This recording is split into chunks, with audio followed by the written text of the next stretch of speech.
오늘 우리에게 주시는 하나님 말씀은 느헤미야 2장 11절에서 20절입니다. 내가 예루살렘에 이르러 머무른 지 사흘 만에 내 하나님께서 예루살렘을 위해 무엇을 할 것인지 내 마음에 주신 것을 내가 아무에게도 말하지 아니하고 밤에 일어나 몇몇 사람과 함께 나가세 내가 탄 짐승 외에는 다른 짐승이 없더라. 그 밤에 골짜기 문으로 나가서 용정으로 본문에 이르는 동안에 보니 예루살렘 성벽이 다 무너졌고 성문은 불탔더라.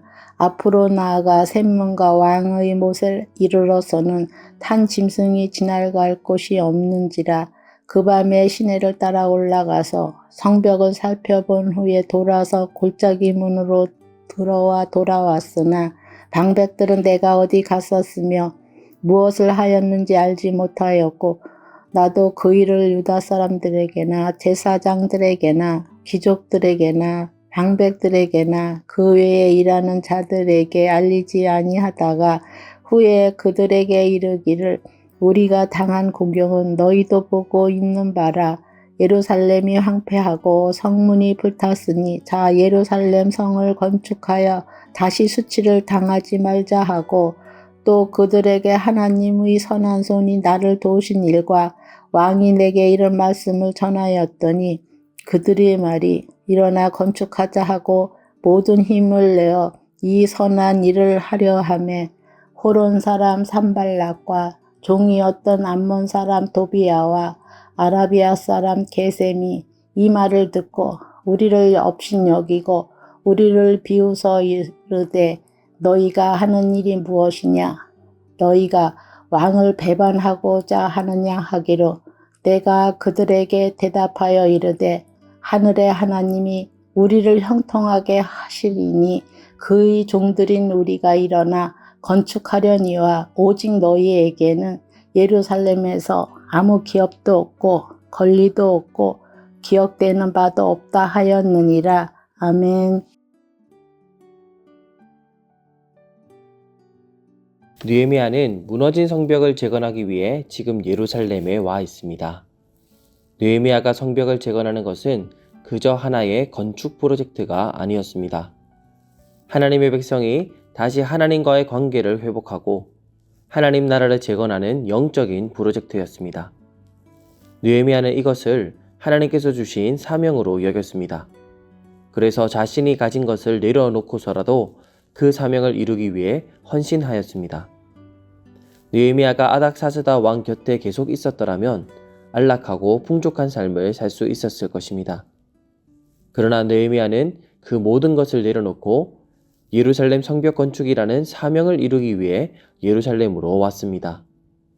오늘 본문은 느헤미야가 예루살렘에 도착한 직후의 일들을 다루고 있는데요. 느헤미야가 하나님의 사명을 이루기 위해 취하는 자세를 보면서 우리도 하나님의 사명을 이루는 삶의 자세를 함께 취하면 좋겠습니다. 먼저 느헤미야는 하나님의 사명을 감당하기 위해 신중함을 취하였습니다. 본문 12절은 느헤미야가 하나님께서 자신에게 주신 그 마음이 분명히 있었지만 아무에게도 말하지 않다가 밤에 몇몇 사람들하고만 조용히 성벽을 둘러보았다고 말씀합니다. 느헤미야가 탄 짐승 외에는 다른 짐승이 없었다라는 표현은 다른 사람들 없이 정말 은밀히 둘러보았음을 뜻합니다. 느헤미야가 신중하게 행동하지 않고 예루살렘에 도착하자마자 성벽 건축에 대해 섣불리 이야기하기 시작했다면 어떻게 되었을까요?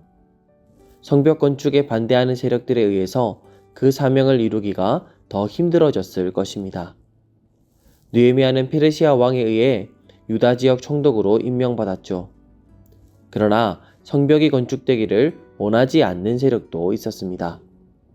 본문 19절에 등장하는 사마리아 총독 산발락과 그 신복 도비야와 아라비아 사람 게셈은 유다 민족이 다시금 힘을 가지게 되는 것을 경계하였지요. 이에 예루살렘에 도착한 느헤미야는 신중하게 성벽 건축에 대한 말을 아낍니다. 그리고 캄캄한 밤 몇몇 사람하고만 예루살렘 성벽을 둘러보며 무너진 성벽과 불탄 성문을 보았습니다. 그리고 모든 상황과 형편을 살핀 후 자신이 본 것을 생생하게 사람들에게 전달합니다. 그리고 사람들의 마음에 예루살렘 성벽을 건축하기 위한 소망의 씨앗을 심습니다. 하나님의 사명을 이루기 위해 필요한 것은 열정만이 아닙니다. 신중함도 필요합니다. 마르틴 루터는 신중함에 대해 다음과 같이 말하였습니다. 신중함은 하나님이 우리에게 주신 가장 큰 선물 중 하나이다. 신중하게 살지 않으면 우리의 감정과 행동이 하나님의 뜻에서 벗어나기 쉽다. 하나님께서 성도님들에게 주신 사명이 있으신가요?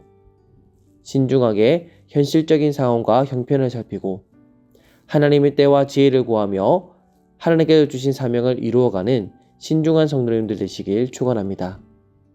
그리고 느헤미야는 하나님의 사명을 감당하기 위해 동력을 구하였습니다. 예루살렘 성벽 건축은 느헤미야 혼자 힘으로 감당할 수 있는 일이 아니었습니다. 이스라엘 백성이 함께 해야 하는 일이었습니다. 이에 느헤미야는 자신이 하나님께 받은 사명, 예루살렘 성벽을 건축하는 일을 함께 이루자고 이스라엘 백성들에게 요청합니다. 그렇다면 느헤미야는 어떠한 말로 동력을 구하였을까요? 먼저 예루살렘이 황폐하여지고 성문이 불탔으니 예루살렘 성을 건축하여 다시 수치를 당하지 말자고 합니다. 느헤미야는 공동체가 함께 겪은 아픔을 나누며 역사적 민족적으로 공동체의 마음을 불러일으켰습니다.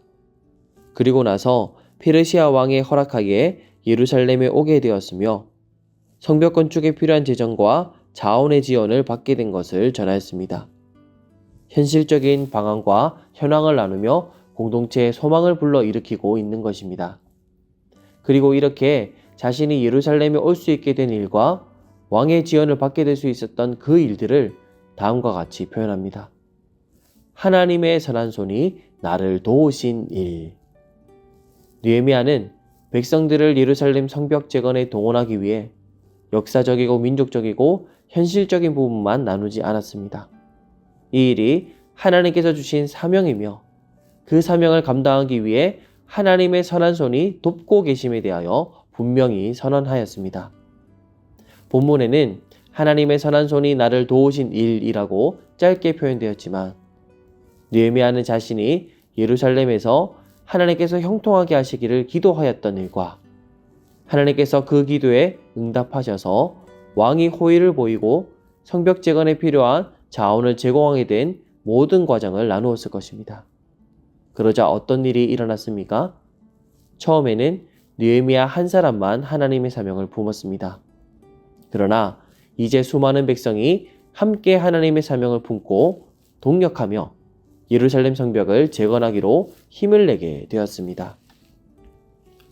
본문 19절에 산발락과 도비아와 게셈이 이 말을 듣고 업신여기고 비웃으며 너희가 페르시아 왕을 배반하고자 하느냐며 비난하고 겁박하지만 느헤미야는 본문 20절에 담대히 다음과 같이 선포합니다.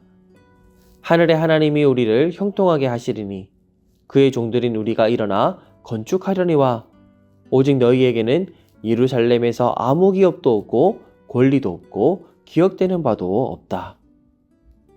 느헤미야는 지금 이전에 기도하였던 하나님의 형통이 우리 공동체 위에 임할 것이며 하나님의 종들인 우리가 함께 그 사명을 감당할 때 하나님께서 이루실 것을 확신하고 있습니다.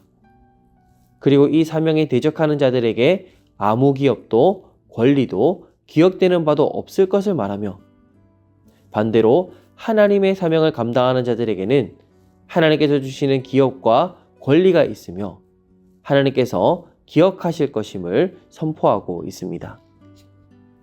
사랑하는 소문 가족 여러분, 하나님께서 주신 사명을 이루기 위해 우리는 함께 동력해야 합니다. 하나님의 나라를 세워가기 위해 하나님께서는 우리를 부르셨습니다.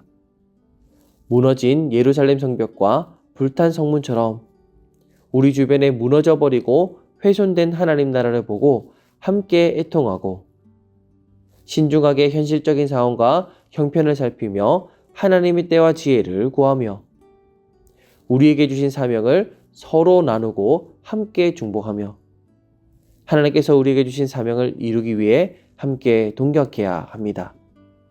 그러할 때 결국 하나님께서는 우리를 통해 당신의 사명을 이루어내실 것이고 하늘의 기업과 권리를 우리에게 주실 것이며 우리를 영원토록 기억하여 주실 것입니다.